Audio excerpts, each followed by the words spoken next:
네, 안녕하세요. 저는 변리사스쿨 민법 강사 류호권이라고 합니다. 만나서 반갑고요.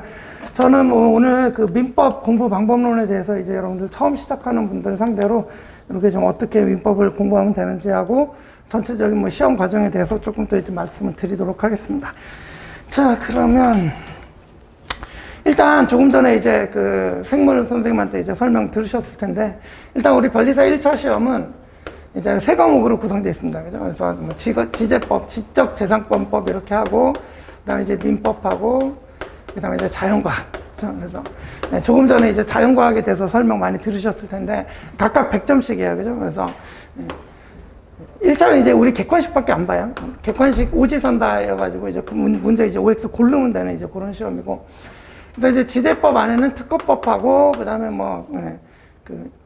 상표법, 줄여서 특상지 이렇게 하는데, 그래서 디자인 보호법 이런 식으로 법이 들어가고, 민법은 단일 과목이에요. 단일 과목인데 100점이에요. 그죠? 그래서 비중도 높고, 그래서 민법이 안 되면 1차에서 합격하기가 힘들어요. 그죠? 그래서 일단 민법이 좀 중요하다. 그리고 우리 이제 변리사 시험을 보시려고 들어오시는 분들 중에, 그러니까 거의 대부분 99% 이상이 이제 민법을 가장 먼저 합니다. 왜냐하면 이게 지제법도 법인데 모든 법학의 기초가 되는 게 민법이거든요. 그래서 이제 대부분 이제 민법부터 시작을 하십니다. 그죠? 그리고 또 이제 변리사 시험 준비하시는 분들이 대부분 이제 이공계열 이제 그 분들이 준비를 하시는데, 그러니까 이제 법 과목은 완전 처음이신 거죠. 그래서 생전 법을 처음 대하시는 분들을 이제 민법을 해갖고 1년 만에 이제 어느 정도 수준에 올라가야 되기 때문에, 그래서 공부하시는 것도 이제 민법부터 시작하고 민법 열심히 하셔야 됩니다. 그죠?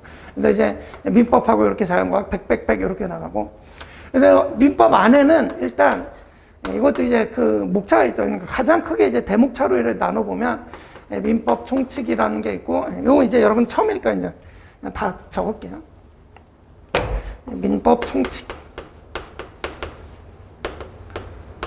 그 다음에 이제 물권법. 그 다음에 이제 채권 총칙. 그 다음에 또 채권 각칙. 이렇게 있습니다. 그죠? 그래서 크게 이제 4단어로 나눌 수 있고, 문제는 다 40문제씩이에요. 40문제. 그래서 이제 민법은 40문제인데, 총칙 12문제, 물권법 12문제, 채총 8문제, 각칙 8문제, 이렇게 해서 40문제로 구성이 돼요. 일단 이렇게 이제 구조부터 말씀드렸고, 자, 그 다음에 이제 그래서 이제 제가 나눠드린 이제 프린트를 같이 보시면서 말씀을 드리면, 일단 이제 1페이지에 이제 로마자 1번 민법의 특성 나와 있는데, 자, 일단 그 첫 번째 이제 문단의 제목이 있잖아요. 수험생들이 다른 과목보다 특히 민법을 어려워하는 이유가 있습니다. 일단 그 밑줄만 따라오시면 되는데, 일단 이 양이 엄청나게 방대합니다. 진짜 많아요. 그러니까 저 밖에 나가시면 저희 그 교재들이 이제 견본으로 이제 바로 옆에 견본으로 이제 있는데, 나가시다 한번 보세요. 책이 얼마 정도 두께인지, 이런 거 보시면 되는데, 민법책, 그러니까 제 교재가 이제 민법책 교재가 이제 포인트 민법이라는 건데, 한 980페이지 됩니다. 포인트 민법 교재 이제 한 980페이지 정도 됩니다. 많아요. 진짜 많아요. 책 2개만 해도 이만해요. 그죠? 그래서 이제 많다, 일단. 그죠? 그래서 민법은 많다. 그래서 양이 너무 방대해서 어렵다. 그래서 다음 밑줄 보시면, 첫 페이지를 넘기기 시작해서 마지막 페이지를 닫는 데까지 통상 빠르면 2개월에서 3개월 정도가 소요가 됩니다. 그러니까 이제 기본 강의부터 시작을 하는데, 그러니까 이제 우리 강의는 보통 보면 이제 기본 강의 시즌, 우리 주로 이제 변리사는 3월 진입생들이 많아요. 그래서 1년 단위로 시험이 그러니까 보통 이제 2월 한 셋째 주 토요일 정도 시험을 보거든요. 1년에 한 번씩 보잖아요. 그래서 2월 말에 시험 한번 보면 이제 3월부터 이제 시즌이 시작인 거죠. 그래서 원래 이제 3월부터 시작들은 많이 합니다. 그래서 이때 이제 기본 강의 시즌이 있고, 그 다음에 이제 중급 강의 그 다음에 하고, 그 다음에 이제 우리 1차는 객관식이니까 이제 객관식 강의 등등 이렇게 이제 이런 식으로 진행이 되고, 그래서 이제 요때가 이제 실제 시험일이라고 치면, 이렇게 이제 기본 강의 시즌, 중급 강의 시즌, 객관식 시즌 지나서 이제 강의들을 웬만큼 들으면 이제 이 다음부터는 이제 스스로 마무리하는 그런 이제 시간이 됩니다. 그죠? 이런 식으로 진행이 된다고 생각하시면 되고. 그래서 지금 제가 이제 처음 보는데 한 2, 3개월 걸린다고 그랬는데, 그러니까 가장 먼저 기본 강의부터 수강하게 되는데, 이 민법 이게 50회입니다. 이 50회라는 게 이제 1회당 거의 한 3시간 정도 돼요. 1회당 한 3시간. 그래서 이제 50회가 걸립니다. 50회는 이제 저 같은 경우 이제 평일에 이제 민법은 워낙 많다 보니까 월, 화, 수, 목, 금 이제 평일에 매일 강의를 하거든요. 그래서 50회 하면은 그러니까 월, 화, 수, 목, 금 하면 일주일에 5회씩이잖아요. 그러니까 총 10주가 걸립니다. 10주. 그러니까 이제 2개월 조금 넘고 이제 3개월 조금 안 되는 그런 시간이에요. 그래서 한 번 딱 보는데 요 정도 시간이 걸립니다. 그래서 일단 이렇게 이제 많다. 그죠? 그래서 많다. 자, 그 다음에 이제 두 번째 문단을 보시면 자, 두 번째 중요한 이유는 각 단원의 연관성이라고 할 수 있습니다. 이렇게 써 있죠. 그죠? 이게 무슨 얘기냐면, 그러니까 제가 이제 여러분들 처음에 법학을 진입했을 때 좀 주의하셔야 할, 그러니까 가장 좋은 공부 방법을 좀 알려드리고 싶은 거예요. 무슨 얘기냐? 이게, 그러니까 우리 순서는 교과서 순서가 이제 이런 순서로 돼 있으니까 이제 이거부터 시작을 하는데 이 민법 총칙이라는 게 뭐냐면 물권법, 채권 총칙, 그러니까 물권법, 채권법 이런 것들의 가장 그 공통이 되는, 여기 말 그대로 총칙이잖아요. 공통이 되는 사항들 다 모아놓은 거예요. 이렇게. 그죠? 그러니까, 그리고 사실 이제 물권법, 채권법 이렇게 나뉘어 있긴 한데, 얘네들도 이제 물권이 변동이 되려면 채권 변동이 먼저 일어나고 막 이런 식으로 돼가지고, 여러분 지금 무슨 소리인지 모르시겠지만, 쉽게 얘기해서 이것도 연결이 돼 있고, 이것도 연결이 돼 있고, 각 단원이 다 연결이 돼 있어요. 쉽게 얘기해서. 그런데, 그러니까 쉽게 얘기해서, 이 민법을 공부할 때 내가 민법 총칙을 정말 잘해야겠다 그래서 민법 총칙만 10번 본다. 이해가 돼요? 안 돼요? 안 됩니다. 이해가. 왜? 이 뒤에 있는 걸 알아야 비로소 이해가 돼. 이게. 이해가시죠? 무슨 얘기인지. 그죠? 그래서 이 뒤에 있는 거를 한 번 다 보고 와서 그 다음에 이걸 보면 그때부터 이해가 좀 되기 시작해요. 무슨 얘기인지 아시겠죠? 그래서 그러니까 이제 보통 이제 우리 공부를 하다 보면 그러니까 쉬운 것부터 어려운 식으로 이렇게 좀 이렇게 단계별로 이렇게 나가는 그런 게 있잖아요. 근데 이제 법학이라는 게 좀 그런 게 어려워요. 특히 우리 수험에서는 딱 1년이라는 수험 기간은 이제 기준으로 진행이 되니까. 그죠? 그래서 다 연관이 돼 있다. 그래서 처음에 요렇게 이제 반항할 때 이 부분이 잘 이해가 안 될 수가 있어요. 그러니까 이제 강의를, 그러니까 이제 강의 안 듣고 독학하는 거는 거의, 사실상 거의 불가능에 가까운 일이고, 그래서 강의를 들어도, 수강을 해도, 그러니까 물론 이제 앞에 강사가 이제 뒤에 있는 것까지 끌어다가 막 말씀드리면서 사례도 말씀드리고 다 이해를 다 시켜드립니다. 그래서 그래도 완벽하게 이해를 못 해요. 이것만 많이 보더라고요. 그래서 결국 각 단원 간에 연관성이 있기 때문에 그래서 결론이 뭐냐? 그래서 우리 법학, 특히 이제 민법을 공부할 때는 이 회독이라는 개념이 있어요. 회독. 네, 근데 처음에 한 바퀴 돌았다 1회독, 그 다음에 한 바퀴 더 돌았다 2회독, 그 다음에 또 한 바퀴 더 돌았다 그럼 3회독. 그래서 최소한 한 3회독 정도가 돼야 이제 비로소 얘네들이 이제 서로 연결이 되면서 이제 앞뒤가 연결이 되면서 이게 이런 얘기였구나 이런 식으로 좀 정확하게 이해가 된단 말이에요. 그죠? 그래서 우리 이제 법학을 공부할 때는 제가 이제 그걸 이제 읽으면서 말씀드릴게요. 그래서 둘째 문단 보시면, 그래서 이 어려운 이유가 각 단원의 연관성이라고 그랬죠. 그래서 아래 밑줄 보시면 이게 뒤에 나오는 물권이나 채권을 알아야 앞에 있는 민법 총칙을 제대로 이해할 수 있고요. 물권이나 채권도 마찬가지예요. 그래서 채권을 잘 알아야 또 물권을 알 수가 있고, 그러니까 이제 정확히 아는 걸 말하는 거예요. 그죠? 이런 측면이 있기 때문에. 그래서 이제 아래 밑줄 보시면, 그리고 또 하나가 이제 우리 1년에 다 끝내야 되니까, 우리 뭐 고등학교 때 뭐 예컨대 중학교 때 수학을 배운다 그러면 이제 뭐 초등학교 수준부터 중학교 수준 이런 식으로 수준별로 쭉 나가잖아요. 그죠? 근데 우리는 민법 총칙에 이제 초등학교 1학년부터 고등학교 1학년에 다 들어있어요. 근데 처음 할 때는 일단 다 배워야 됩니다. 그죠? 그러니까 이제 뭐 중학교 수준도 모르고 고등학교 수준을 일단 배워야 되는, 일단. 이해가시죠? 그죠? 그래서 이런 게 이제 좀 어려운 면이 있어요.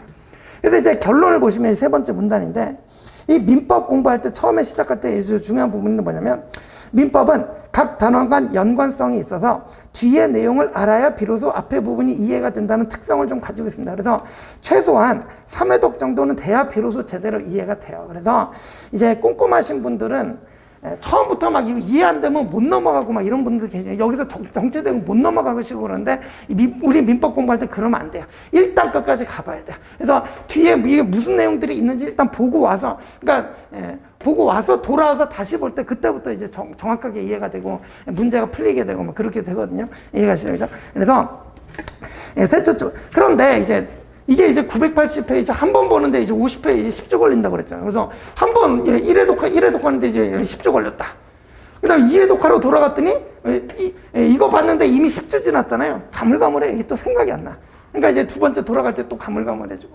이런 게 이제 어려운 측면에서 민법이 기본적으로 이렇게 여러분들이 접근하기가 좀 어렵다. 그죠? 그래서 그래서 셋째 문단 셋째 줄 보시면 민법이 또 양이 너무 방대해서 처음 입문해서 한번 보는 데마다 2개월, 3개월 이렇게 소화가 되기 때문에 뒷부분 공부할 때 좀 또 앞부분 기억이 희미해져서 결국 이제 본질적으로 어려울 수밖에 없다. 그죠? 그래서, 그러니까 이런 어려움을 알고 접근을 하면, 그죠? 좀 낫다 이런 취지죠. 그죠? 그래서 이제, 넷째 문단 보시면, 그렇다면 민법을 어떻게 공부를 해야 될까 밑줄 보시면, 처음에 잘 이해가 안 되는 부분이 있더라도 일단 끝까지 가보는 게 중요해요. 이거는 그래서 회독이 중요한 거예요.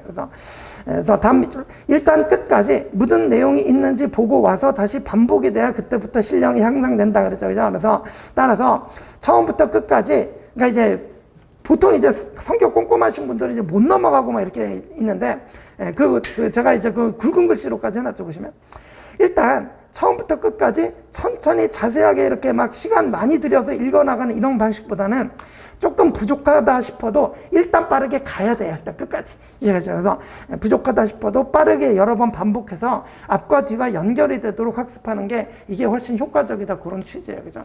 그래서 이제 우리 학원의 커리큘럼도 기본적으로 기본 강의 시즌, 중급 강의 시즌, 객관식 시즌 하면서 1회독, 2회독, 3회독 저절로 반복이 되도록 이런 식으로 이제 강의 커리큘럼이 짜여져 있는 거예요. 그죠? 그래서 이렇게 이제 생각하시면 되고. 자, 그 다음에 이제 다음에 이제 로마자 2번 가보시면, 민법에서 고득점 하려면 돼 있는데, 이제, 일단 전제가 이제 민법에서 고득점에 1차 시험에 합격할 수 있다는 말이 있습니다. 그래서 위에서 본 것과 같이 민법을 정복하는 게 이렇게 어려운데, 아이러닉하게도 실제 1차 시험에 합격한 수험생들 점수 분포를 보면 민법 점수가 가장 높아요. 왜냐, 이 민법을 점수를 못 맞으면 합격하기가 어려워요. 우리 조금 전에 이제 자연과학 교수님께 이제 말씀 들었겠지만, 여러분들이 주로 이제 이공 계열들이 이제 진입을 하는데도 이 자연과학이 자기 전문 분야만 보는 게 아니잖아요. 선택 과목처럼. 그래서 물, 화, 생지 다 들어있단 말이에요. 그죠?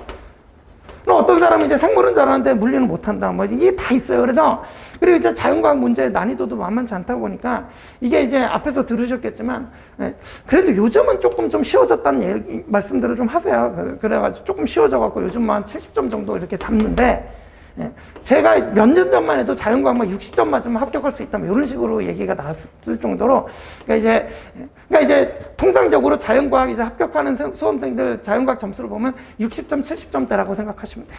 근데 이제 변리사 1차 객관식 전체 이제 합격생들 이제 커트라인을 보면 우리 딱 이제 합격생 커트라인 잘리잖아요. 커트라인을 보면 올해 80점 몇인가 하여튼 80점이 넘어갔어요. 통상적으로 얘기하면 76, 77 이렇게 나올 때도 있고 그러니까 매년 커트라인은 난이도에 따라 바뀌긴 하는데 어쨌든 우리가 확실하게 일자를 붙어주려면 한 80점 정도 맞아야 된단 말이죠. 근데 자연과학에서 그러니까 평균 80점이 나와야 되는데 자연과학에서 이거 아무리 잘 봐야 60, 70 나온다 그러면 이거 어디서 뽑아야 돼요? 여기서 다 뽑아야 돼. 그래서 기본적으로 민법은 최소한 85점 이상에서 한 90점 정도 나와야 이게 이제 합격 가능성이 있어요. 이해가시죠? 그죠? 그렇기 때문에 그래서 이제 민법을 잘 못하면 1차 시험에 합격하기 어렵다 이런 얘기가 거기서 나와요. 그래서 이제 맨 밑에 문단 다시 보시면 그래서 민법을 정복하는 것은 매우 어렵습니다. 그런데 아이러닉하게도 1차 시험에 합격한 수험생들 점수 보면 민법 점수가 가장 높아요. 그만큼 민법 열심히들 하세요. 그래야 되고 이해가시죠? 그죠? 대신에 이 민법은 한 만큼 점수가 나와요. 그래서 이제 여러분들이 좀 열심히 하셔야 되고 또 열심히 하시는 거예요. 그래서 이제 넘어가서 이 페이지 보시면 그래서 이제 민법에서 고득점 하지 못하면 1차 합격이 어렵다 이랬죠. 그죠? 그러면 이제 민법은 어떻게 공부해야 될까라는 얘기를 제가 쭉 써놨는데 지금 이제 여러분 설명해서 제가 이런 얘기 뭐 다 설명 들어봐야 이거 잘 처음이라 무슨 얘기인지 잘 모르실 거예요. 그래서 제가 오늘은 여기 있는 얘기들은 그러니까 나중에 여러분들이 공부하시면서 이제 천천히 보고 그래도 돼요. 일단 그거 말씀드리고 오늘 제가 진짜 하고 싶은 말은 뭐냐면 여러분 지금 이제 오늘이 이제 9월 5일 지금 9월이잖아요. 여러분들 지금 아마 이 생각이 가장 지금 있을 거예요. 무슨 얘기냐? 제가 조금 전에 수험은 이제 1년 단위로 보통 그러니까 시험 1년에 한 번이니까 1년 단위로 돌아가는데 2월 말에 시험 보니까 3월부터 진입을 많이 한다 그랬잖아요. 그래서 이미 우리 종합반도 3월 진입생도 거의 뭐 100명 돼요. 그죠? 아시겠지만. 그래서 그때 3월 진입해서 100명이 이렇게 공부를 하고 있는데 여러분들이 과연 이제 9월에 이렇게 진입을 해가지고 내년 지금 당장 여러분 지금 한 그러니까 9월이면 지금 한 20점 온 거예요. 그죠? 요거밖에 없어요. 시간이. 그죠? 근데 과연 내년 이제 그러니까 여러분들이 이제 23년 2월 이제 한 뭐 셋째 주 토요일 뭐 좀 이쯤 될 거예요 아마. 그러면 이제 불과 지금 9, 10, 11, 12, 2월까지 쳐도 지금 6개월 남았단 말이죠. 남들보다 시간이 반밖에 없어요. 그죠? 요 얘기인데, 과연 여러분들이 지금 여기 지금 오늘 오신 분들 뭐 가볍게 뭐 한번 뭐 알아나 볼까 이렇게 오신 분들 있겠지만, 저는 이제 강력하게 이제 말씀드리고 싶은 게 뭐냐면, 지금 진입도 늦지 않았어요.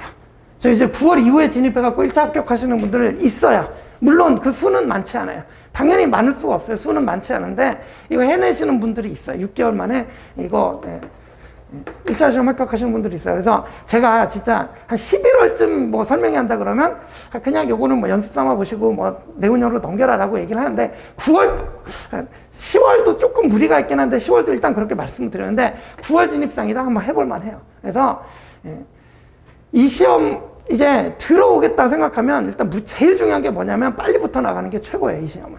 그렇기 때문에 여러분 지금 9월 진입했다, 뭐 마음속으로 뭐 좀 늦은 거 아니냐, 이미 3월부터 시작한 친구들이 있는데 지금부터 해서 될까? 일단 이런 마음의 의구심들 다 지워버리고요. 우리의 목표는 무조건 내년 1차 합격, 그걸 목표로 잡고 가야 돼요. 이해가시죠? 그죠? 대신에 이렇게 하려면 여러분 이제 되게 몸이 힘들 거예요. 진짜 힘들어요. 몸이 힘들어질 정도로. 왜냐? 지금 이제 6개월 있는데 기본 강의 지금 50회잖아요. 이미 다 했어요, 이거는. 그래서 지금 여러분들이 민법을 시작한다 그러면 50회를 인강으로 수강을 하셔야 돼. 인터넷 강의로 수강을 하셔야 되는데 하루 1회씩, 그러니까 통상적인 우리 그 3월 달에 이제 수험생들 하루에 1회씩 했잖아요. 이거 똑같이 하루에 1회씩 소화하잖아요. 이거 기본 강의 듣고 나면 이때 돼요. 내년 1차 못 붙어요. 그래서 지금 이제 진입을 한다 하면 기본 강의 하루에 2강씩 소화하셔야 돼요. 2강씩. 이게 엄청나게 어려운 거예요. 강의 시간만 거의 한 3시간 되는데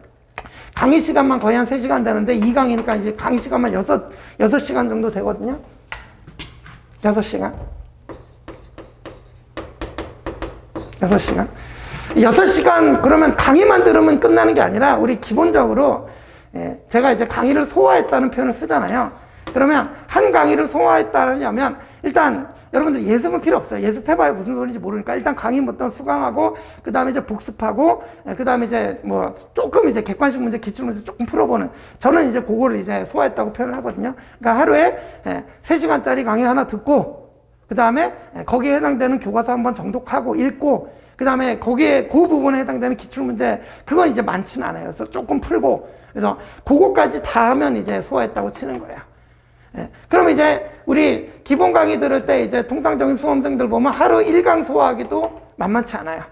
하루에 이거 뭐 강의만 듣는 되는 게 아니라 기본서도 읽어야지, 뭐 문제집도 풀어야지, 그러니까.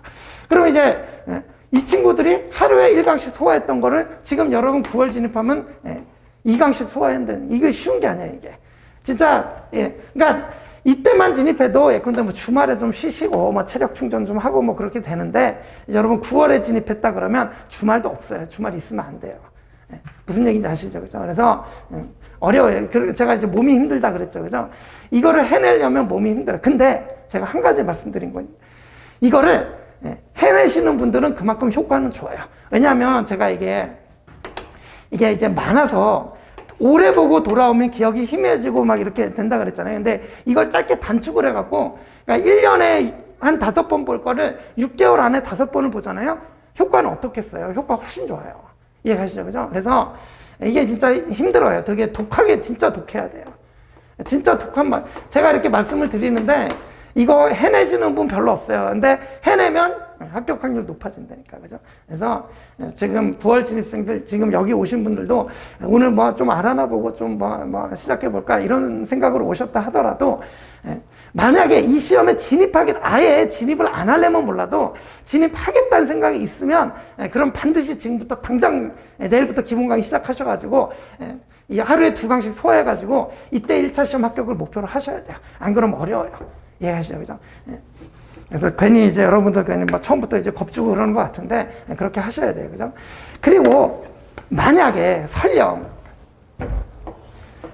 이제 여러분들이 지금 9월부터 이제 내년 2월까지 6개월 동안 진짜 열심히 해서 못 붙었다, 합격을 못 했다. 그래도 만약에 여러분 이 1년이라는 시간이 나중에 2년 또 있잖아요. 그러면 24년 2월에 이제 2차 시험을 노려본다, 1차 시험을 노려본다 할 때 이 시간을 지금 말씀드린 것처럼 빽빽하게 보낸 사람하고 그냥 천천히 그냥 맘만 보다가 나중에 3월달 되면 같이 시작하자 이렇게 한 사람하고 누가 이기겠어요? 이거는 제가 말씀 안 드려도 자명하잖아요. 이해가시죠? 그죠?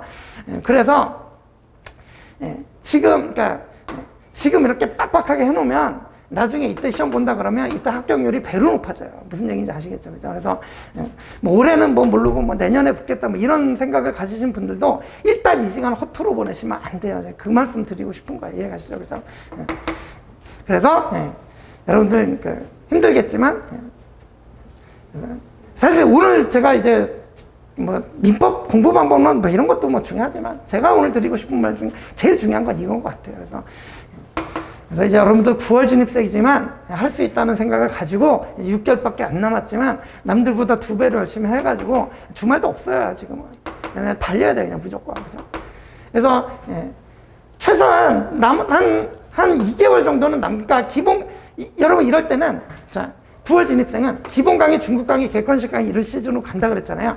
중급이나 객관식 하나 빼도 돼요.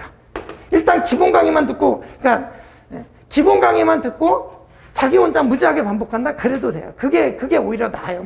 강의 지금 다 따라올 시간 없어요. 이해가시죠? 그래서 9월 진입생들은 일단 기본 강의만 전 과목 다 수강하고, 그다음부터 자기 혼자 무조건 독학해서 한 3회독, 4회독. 그러니까 잘하시는 분들 보면 기본 강의 다 수강하고 난 2개월밖에 안 남잖아요. 이 시점에 그냥 전 과목 3회독 해버리시는 분들 있어요. 이 시점에. 돼요, 그게. 돼요, 이게. 물론, 매일매일이 힘들고 매일매일이 어렵지만 이게 되잖아요? 그럼 보세요. 짧은 6개월 동안에 한 4회독 정도 하고 들어가면 시험 합격률 높아져요. 할 수 있어요. 이해가시죠? 무슨 얘기인지. 그렇기 때문에 이렇게 하시고 지금 못하잖아요? 6개월 동안 지금 못하잖아요? 그러면 내년에는 잘할 것 같죠? 별로 안 그래요. 똑같이 가요, 이게. 지금 좀 천천히 해보자, 슬슬 해보자 그러면은 이게 사람이 이제 습관이라는 게 무서워가지고 그러면 이제 난 내년부터 열심히 해야지 잘 안 돼요. 똑같이 돼요. 똑같이 느슨해져요. 이때 느슨하게 하면 이때도 느슨해져요. 그러니까 제 말 좀 이제 여러분들한테 좀 이게 가벼운 마음으로 왔지만 이제 벌써 마음이 무거워지잖아요. 하지만 이 말씀 드리고 싶어요. 그래서 반드시 지금 그러니까 들어올 생각이 없다 그러면 그냥 생각 안 하셔도 되는데 들어와야겠다 싶으면은 반드시 내일부터 달리세요. 이해가시죠? 그죠? 이거 이제 꼭 말씀드리고 싶습니다. 요 정도 말씀드리고 그 다음에 이제 조금 말씀드릴 게 또 이제 좀 볼게요. 이제 또 민법 얘기로 돌아와가지고 이제 이 페이지 보시면 그래서 1번 이해와 암기의 반복이라고 돼 있는데 이거는 기본이에요. 모든 공부가 그렇죠. 그죠? 이해하고 암기하고 이해하고 암기하고. 그죠? 우리 법학도 이해하고 암기하고 이해하고 암기하고 반복이라고 생각하시면 됩니다. 그 다음에 이제 그 밑에 내려서 이제 2번. 기본서와 객관식 문제집의 병행이라고 돼 있는데, 이제 통상적으로, 그러니까 일단 다른 선생님 말씀 좀 들어볼게요. 다른 선생님들은 기본 강의할 때는 그냥 이론서만 보고, 중급 강의할 때도 이론서만 보고, 그 다음에 이제 한 8월쯤 돼가지고, 요 시점 끝나고, 그 다음에 이제 객관식 강의하고, 이때부터 객관식 접근하고 그래요. 그죠? 근데 저는 기본 강의할 때, 요것도 이제 나가다가 그 견본에 이제 제 문제집이 하나 있는데, 이제 OX 지문집이라고 그러고. 제가 이제 객관식 문제집이 2개가 있는데, 하나는 이제 포인트 객관식이라고 그래가지고. 사실은 이게 이제 진짜인데, 이게 1400페이지가 넘어요. 1400페이지가 아닌데. 무지하게 독고요. 이만해요. 그죠? 그래서 이제 정작 봐야 되는 건 이건데, 사실은 이제 9월 진입생은 이거 보기 힘들어요. 제가 여기서 9월 진입생 같은 경우 이거 권하지 않아요. 워낙 많아가지고 소화할 수가 없어요. 그래서 이게 이제 OX 지문집이라고 있는데 여기 이제 한 500페이지 좀 안 돼요. 이거는 500페이지 좀 안 되는데, 그러니까 이제 포인트 객관식은 우리 민법 시험이라면 이제 각종 기출 문제들이 있어요. 뭐 노무사, 간평사, 법원행시, 법무사, 이런 각종 민법 시험 다 들어있다고 생각하면 되는데, 이 OX 지문집은 가장 기본적인 우리 변리사 시험이니까 이제 변리사 기출 들어있고요. 그 다음에 이제 변호사 기출 들어있어요. 이 변호사 시험이 조금 여러분들 우리 변리사 시험보다 조금 난이도가 높은데 문제가 이제 질이 좋고 이제 공부하기 좋은 문제들이 많아서 이렇게 들어있어요. 딴 거 안 들어있어요. 요거 2개만 들어있어요. 그래서 요 OX 지문집은 요건 이제 500페이지 딱 얇아요. 요거는 요 정도 돼요. 그냥. 그래서 저는 이제 기본 강의 하면서도 하루에 진도 이만큼 나가면 거기에 해당하는 OX 지문지 풀어오시라고 그러고 요거 풀어오시면 다음에 이제 2회 강의할 때 1회 진도 나갔던 부분 한 30분 정도 들여갖고 그 기출문제 풀어드리고 또 진도 나가고 이런 식으로 해갖고 저는 이제 기본 강의 때부터 이제 객관식을 병행을 해요. 그죠? 병행을 해요. 이게 사실은 뭐 3월 진입생 정도 되면 뭐 이거 굳이 이때부터 객관식 풀어야 되냐 뭐 이러면서 사실 객관식 안 풀고 그래도 별 상관 없어요. 근데 여러분들 9월 진입생이잖아요. 9월 진입생이면 반드시 저 객관식 병행해야 돼요, 이거. 예, 객관식 병행 안 하면 이거 객관식 문제이기 때문에 객관식 연습도 돼 있어야 돼. 이해가시죠? 그죠? 그래서 제 민법 기본 강의 들으시면 이제 들어보시면 아시겠지만 이제 이론, 그러니까 교과서 한 20페이지 정도 나갔다 그러면 거기에 해당하는 기출문제 풀어와라 그러고 OX 지문지 풀어와라 그러고 그 다음 시간에 문제 풀고 그러고 나가. 그래서 기본 강의 때부터 이제 객관식 지문을 풀어드리기 때문에 제가 아까 그랬죠. 9월 진입생 이런 거 들을 시간 없어요. 그죠? 그래서 이것만 들어도 객관식까지 또 조금 해결이 되실 거예요. 이해가시죠? 그죠? 그래서 이번 제목이 우리 기본서와 객관식 문제집의 병행인데 1차 시험은 객관식이니까 처음부터 같이 객관식과 같이 가자. 이런 취지 거예요. 그죠? 그래서 여러분들은 특히 이제 9월 진입생이다 그러면 이게 더 중요한 것 같아요. 그래서 객관식 문제도 조금이지만 양이 많지 않아도 이것만 잘 정복해도 이거 잘 봐갖고 90점 나왔다는 친구들 많이 있어요. 저한테 인사하러 많이 와요. 그러니까 이제 9월 진입생이다 그러면 너무 무리하지 마시고 일단 이해하시죠. 그죠? 자, 이렇게 보시면 되고, 자, 그 다음에 이제 넘어가서 이제 3쪽 가시면 거기 이제 3번 제목에 조문의 중요성이라고 되어 있는데 이제 여러분 이제 좀 법학에 대한 얘기를 좀 해볼게요.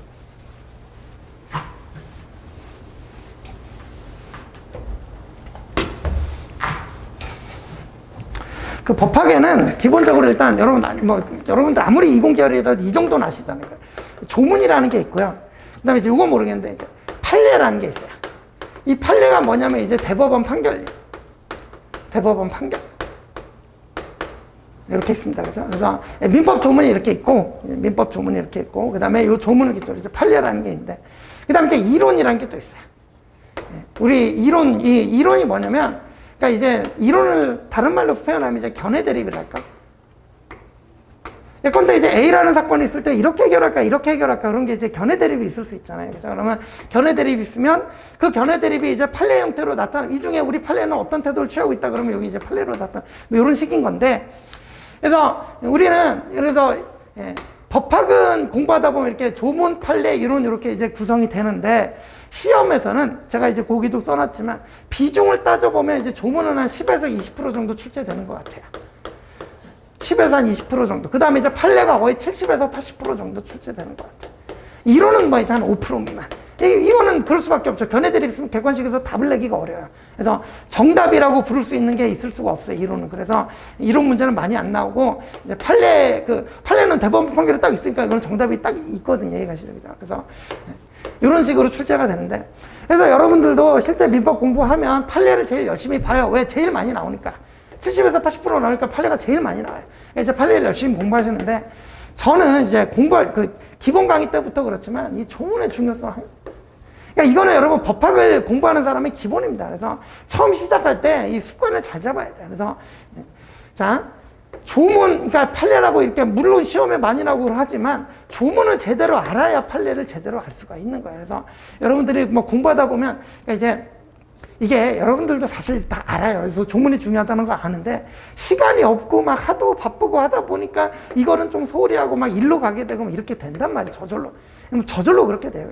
그래서 제가 강조하는 건 뭐냐면 우리 법학을 공부하려면 일단 조문이 가장 기본이다.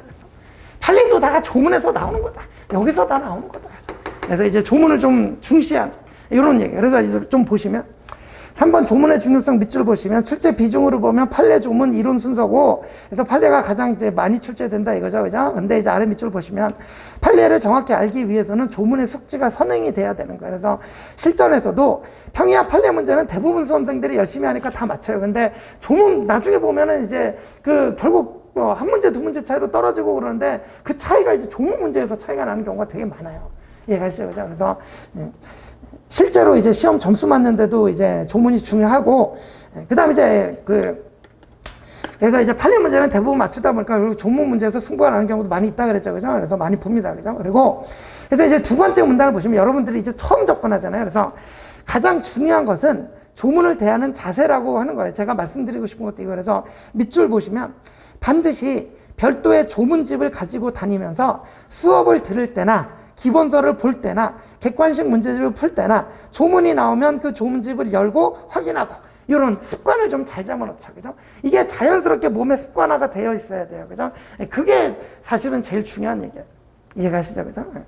그래서 그 세 번째 문단 보시면 나중에 막 3회독, 4회독, 5회독 정도 되면 조문이 입체적으로 읽혀져요. 그래서 제가 그 세 번째 문단에다가 조문은 입체적으로 읽어야 된다라고 써놨는데 조문을 입체적으로 읽는다는 게 뭐냐면 조문만 읽어도 거기에 해당되는 판례나 뭐 그죠? 그 기출문제나 이런 게 막 떠올라요. 많이 보다 보면 한 3회독, 4회독 하다 보면 조문 딱 하나 보면 아 조문에 이런 판례가 있었고 기출문제 이런 게 출제가 됐었지 이런 게 막 떠오르면서 그리고 앞에 조문은 이런 게 있었고 뒤에 조문 이런 게 있었는데 이 조문 이렇게 연결이 되지 이런 게 막 연결이 되고 막 이런 게 이제 입체적으로 읽는 거예요. 그죠? 근데 처음부터 그게 돼요? 안 돼요? 안 되잖아요. 그래서 여러분들은 이제 그걸 이렇게 조문을 나중에 이제 입체적으로 읽을 수 있는 거를 이제 목표로 삼고 가는 건데 그래서 이제 둘째 줄 보시면 당사자 간의 이해관계라든지 뭐 사실관계 관련 판례 기출지문 중 이런 거 이제 조문 읽으면서 떠올리면서 읽을 수 있을 정도로 이렇게 공부를 많이 하셔야 된다. 그건 이제 목표 얘기고.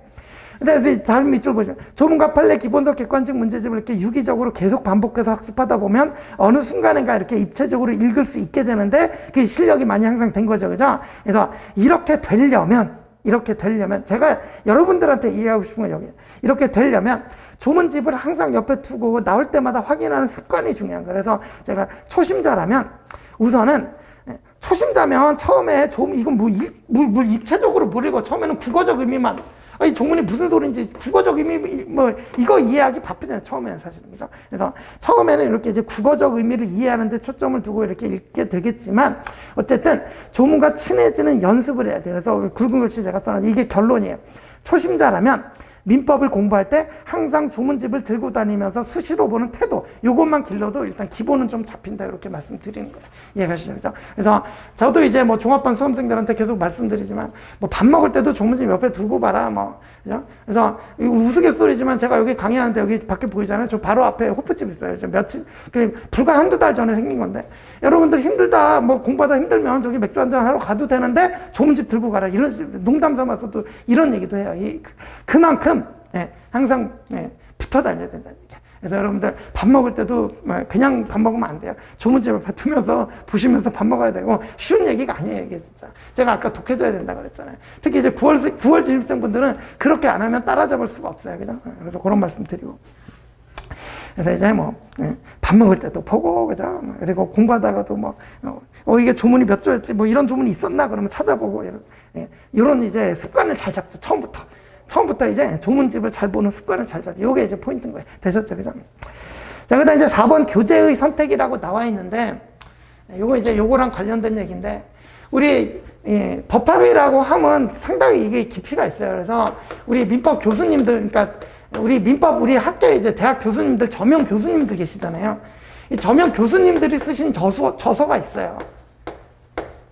저명 교수님 저서가 있고 변리사 시험에서도 뭐 가장 많이 보는 교수님 저서라고 그러면 있긴 한데 이건 몇 페이지냐? 2000페이지가 넘어요. 쉽게 얘기해요. 2000페이지가 넘어요. 2000페이지가 넘어요. 이거 보면은 이제 그러니까 쉽게 얘기해서 그러니까 제 이제 포인트 민법이고 980쪽이라 그랬잖아요. 그죠? 이거 한 반 정도 되는데 책의 학술적 가치를 따지자면 상대가 안 돼요. 이 책이 훨씬 좋죠. 저도 인정해요. 그죠? 하지만 우리 수험을 위해서라면 이거 보고 있으면 합격 가능성이 떨어져요. 그죠? 그럴 수밖에 없어요. 이거 언제다 보면. 그리고 우리 교수님들은 이 관심이 이렇게 있으면 이쪽 부분에 관심이 되게 많으세요. 교수님들은. 왜냐하면 판례가 잘못됐다 그러면 판례를 오른쪽으로 끌어가고 이런 걸 이제 교수님들이 하시거든요. 그래서 판례 비판하고 이런 막 내고 이런 것들. 그죠? 그래서 이런 비중 많이 나와야 안 나요? 많이 안 나오는데 이 교수님 교과서를 보면 무지하게 많이 들어가 있어요. 이 이론이. 그러니까 이제 결국은 수험 적합성이 떨어진다고 했습니다. 그래서 우리 변리사 시험을 여러분들은 우리 이제 학자가 되려고 여기 온 게 아니라 민법을 연구하려고 오신 게 아니라 수험을 하려고 온 것이잖아요. 그죠? 그렇기 때문에 이제 저명 교수님 저서 이런 걸 보기보다는 수험서. 그러니까 제 책도 좋고 어쨌든 이제 이 변리사 시험을 위해 만들어진 책을 보셔라. 요게 이제 포인트입니다. 그죠? 이런 말씀 드리고. 그래서 제 책만 해도 뭐 이론은 많이 이제 제거해놨고 거의 조문 판례 위주죠, 그죠? 이런 식으로 이제 구성이 돼 있습니다, 그죠? 그 얘기다. 그래서 교재의 선택 그런 말씀드리고. 그래서 이제 5번 복습의 중요성 써놨는데, 자, 이거 뭐 제가 좋아하는 말이에요. 옆에다 이제 한자도 좀 써놨는데. 학습이 있잖아요. 우리 학습이 배우락 익힐 습이잖아요. 근데 이제 저는 그렇게 생각해요. 특히 이제 우리 변리사 시험에 이제 민법 수험이다 그러면 배우고 익히는데 배울 학보다 익힐 습이 더 중요하다고 생각해요. 왜냐하면 배우고 익히지 않으면 시험장에서 안 나와요. 그러니까 배워가지고 대강 무슨 소리인지 안다. 그죠? 이건 무슨 얘기였지? 이해 다 했다. 근데 실제 시험장에서 OX를 고르려잖아요. 헷갈려요, 이거. 이해가시죠? 그죠? 그래서 많이 익히고 반복을 해야 된다는 얘기예요. 반복을 해서 완전히 자기 걸로 만들어서 들어가지 않으면 실제 시험장에서 OX 제대로 골라내기 쉽지 않아요. 그 얘기예요. 그죠? 그래서 복습의 중요성이다. 그래서 강의만 듣고 복습을 잘 안 하시는 분들이 있는데 강의만 들었다 공부한 거 아니에요. 그러니까 그 당시에는 강의 들으면 제가 앞에서 막 이거 얘까지 다 들어드리고 막 이해를 다 시켜드리니까 다 하는 것 같은데 나중에 이제 자기가 문제 풀려고 그러면 안 풀려요. 이해가시죠? 그래서 시간 없다고 복습을 등한시하시면 안 됩니다. 그래서 이제 복습의 중요성 강조드리고 그래서 배울 학고보다 익힐 습이 중요하다. 그죠? 그래서 복습은 반드시 하셔야 됩니다. 그죠? 그래서 아까 제가 강의 소화한다 그랬죠. 그죠? 이 강의 소화하려면 자기가 스스로 교과서 읽고 스스로 문제 풀어보고 요거까지 다 돼야 돼요. 이해가시죠? 그죠? 그래서 이제 4페이지에 보시면 밑줄 강의 수강으로 이해한 내용을 반드시 자기 것으로 만드는 과정이 반드시 필요하다. 그래서 강사가 길을 열어주면 수험생은 뭐 이런 길이 있네 그러고 넘어가면 안 되고 자기 스스로 반드시 가봐야 되는 거야. 쉽게 얘기해서 이해가시죠? 그죠? 그래서 반드시 복습을 열심히 하셔라. 되셨다. 그죠? 그래서 밑에 이제 밑줄을 안 꺼놨지만 저는 수업 때 조문도 먼저 다 읽어드려요. 이거지. 제가 워낙 조문을 강조하다 보니까 다 읽어드려요. 그래서 조문 읽기, 기본서 설명, 그 다음에 OX 지문 풀이 이런 순서로 진행하는데 수험생들 여러분 복습할 때도 똑같아요. 조문 먼저 읽고 기본서 정독하고 제가 이제 필기 노트도 나눠드려요. 그러면 필기 노트 도에도 이제 스스로 그려보고 OX 지문까지 풀어보고 이런 일련의 과정을 매일매일 꾸준히 밀리지 않고 해내야 돼요. 이게 어려운 거예요. 이게. 다른 게 어려운 게 아니에요. 그게 어려운 거예요. 그래서 이렇게 이제 해내셔야 된다. 그래서 배우고 나서 익히지 않으면 자기 것이 되지 않는다는 점을 좀 명심하시기 바란다. 그죠? 이런 말 써놓고. 자, 그 다음에 이제 6번 공부할 분량 조절인데요. 요것도 이제 조심하셔야 돼요.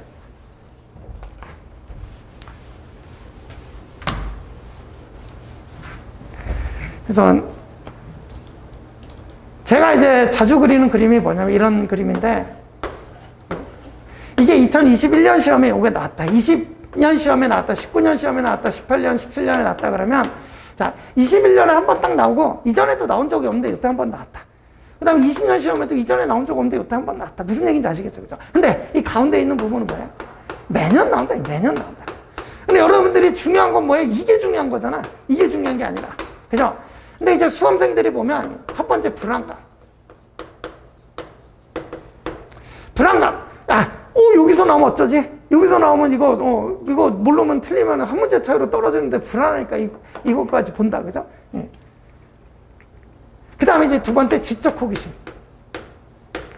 제가 아까 이제 조문과 판례가 있다 그랬는데, 조문에 A 같은 경우는 조문에 있어요. 또는 이제 B 같은 경우는 판례에 있어요. 그러면 이제 조문하고 판례 따라가면 되는데, 이럴 때는 이런다는데, 이럴 때는 어떻게 되나? 조문 판례 없어요. 없는데 공부하다 보면 궁금해요. 그러니까 이제 시험에 안 나오는데도 자꾸 이쪽으로 넘어간단 말이에요. 쉽게 얘기해서 공부할 분량을 늘린단 말이에요. 그러니까 제가 지금 아까 완전히 자기 걸로 만들고 가야 된다 그랬잖아요. 그러니까 이만큼을 죽어라고 반박하는 수험생이 하나 있고, 난 불안하고 자꾸 지적 호기심 생기니까 이럴 땐 어떡하 궁금증 가지고 이게 당연히 생겨요. 그죠? 그래서 이만큼 공부하는 거예요. 누가 너무 합격하겠어요? 여러분 많이 공부하면 많이 공부하는 사람이 합격할 것 같잖아요? 반대예요, 반대. 왜? 이만큼 공부하면 여기서 구멍이 나요, 여기서. 우리 주어진 시간은 정해져 있잖아요, 그죠? 이거 반복해서 자기 걸로 만드는데도 시간이 부족해요. 특히 9월 진입생 같으면 더 시간이 부족하잖아요. 그래서 특히 이제 여러분들 9월 진입생이니까 공부할 분량을 절대로 이거 실패의 지름길입니다, 이게 실패의 지름길이에요, 이게.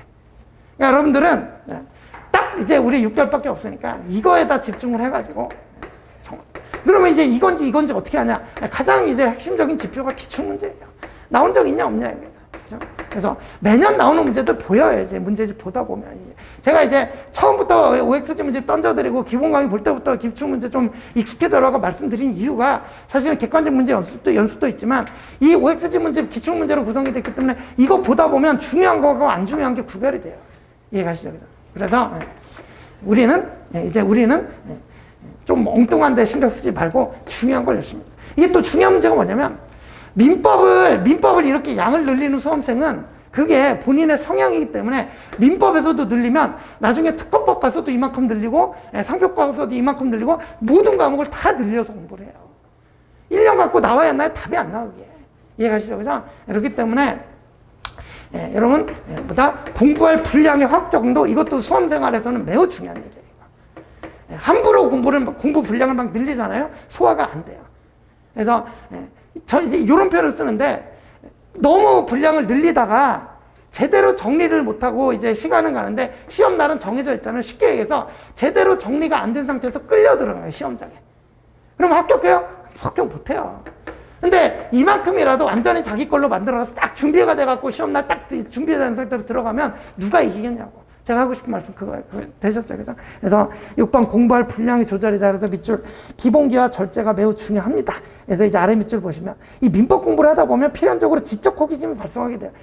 이게 사회과학이기 때문에 판례가 있는 부분이 있고 없는 부분이 있어요. 그러면 이럴 때는 어떻게 되나 궁금해지기 마련이에요. 여러분들 다 공부하시는 분들이니까 이해가시죠? 그런 거 생기면 좀 억제를 잘 해야 돼요. 그냥 우리는 수험생이니까 제가 아까 우리는 학자가 될 게 아니라 이제 수험생이 우리의 본분이니까 수험생은 뭐예요? 있는 조문, 있는 판례 열심히 외워서 들어가면 되는 거예요. 이해가시죠? 그죠? 그런 취지입니다. 그래서 이 지적 호기심이 발동하게 되는데 이런 지적 호기심을 충족하기 위해서 더 넓게, 더 깊게 막 파고들다 보면 끝이 없어요. 그러니까 공부하다가 좀 궁금한 거 생기니까 아까 말씀드렸던 이 2000페이지짜리 교수님 교과서 막 찾아보고 막 이해가시죠? 무슨 얘기인지, 그죠? 우리 그럴 시간 있어요? 없어요? 없다고. 그런 얘기예요. 그죠? 그래서 이 책에는 없는데 혹시 교수님 교과서는 있을까? 막 2000페이지 찾아보고 그럴 필요 있다 없다? 없다. 그죠? 오히려 그런 거 하다 보면 오히려 이거 익히는데 오히려 방해가 됩니다. 이해가시죠? 그런 얘기죠. 그래서 다시 계속 읽어보시면 민법공 우리 6번의 첫째 문단의 중간쯤부터 다시 읽어보세요. 민법 공부를 하다 보면 필연적으로 지적 호기심이 발동하게 되는데 이런 걸 충족시키기 위해서 더 넓게, 더 깊이 파고들다 보면 이 민법도 끝이 없어요. 그죠? 그래서 이런 시험, 그리고 또 시험을 보면 반드시 생전 처음 보는 지문을 만나게 되는데 이런 지문들 있잖아요. 이런 지문들. 처음 보는 지문들을 만나게 되는데 이게 반드시 합격해야 된다는 불안감에 이런 지문들까지 모두 커버한답시고 그냥 내가 보는 교재에 빠져있는 판례가 있는지 이건 남들은 막 무슨 판례 얘기하는데 나는 몰라. 그럼 불안해. 근데 불안할 필요 있다 없다? 없다. 그냥 자기 책에 있는 것만 열심히 하면 된다. 그래서 내가 모르는 어려운 판례가 더 있지는 않은지 막 불안해하면서 책에도 없는 판례 찾아가면 막 공부 내용을 늘리고 막 이러면 이제 불합격의 길로 접어드는 거예요. 이해하시죠?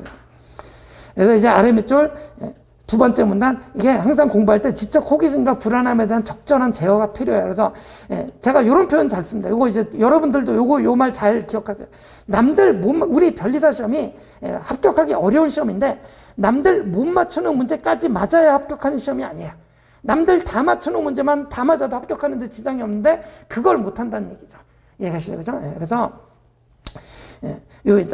지장이 없어요. 그죠? 그래서 다음 주 여러분들은 수험을 위해서 민법을 공부하시는 분들인 만큼 이러한 지적 호기심과 불안함을 자꾸 억제해서 공부할 분량을 좀 최소화한 다음에 딱 그만큼을 시험장에 들어갈 때 가장 선명하게 만들어서 들어가는 게 그게 좋은 거예요. 그래서 남들보다 더 많이 알려고 애쓰지 마시고 모든 기본서나 문제집에 다 나와 있는 이런 조문과 기본 판례들을 더 정확하고 선명하게 내 걸로 만들어서 요게 더 중요한 방향이에요. 이해가시죠? 그죠?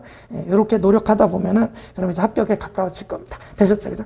그래서 이제 로마서 3번 마치며, 그래서 밑줄 보시면, 여러분, 저희 강사들은 여러분들을 합격시켜야 사는 사람들이에요. 그죠? 그래서 우리 1차는 뭐 속된 말로, 앞에서 그 강사들이 시키는 대로만 하면 1차는 붙을 수 있다. 요런 말도 해요. 속된 말로. 그죠? 그래서 밑줄. 처음에는 그냥 시키는 대로 하시면 돼요. 그래서 처음에는 시키는 대로 따라 하시고, 그 다음에 이제 제가 이거 지금 여러분들이 이거 이렇게 제가 말씀드리고 그랬지만 여러분들이 민법 1회독하고 볼 때하고 2회독하고 요거 볼 때하고 받아들이는 느낌이 좀 다를 거예요. 그러니까 요거 이제 뭐 뭐 2장짜리 종이지만 버리지 마시고 갖고 계시다가 한 2회독 했을 때 한번 또 읽어보시고 3회독 했을 때 또 읽어보시고 그러면 아무래도 방향 잡는 데 도움이 좀 되실 거예요. 이해가시죠? 그죠?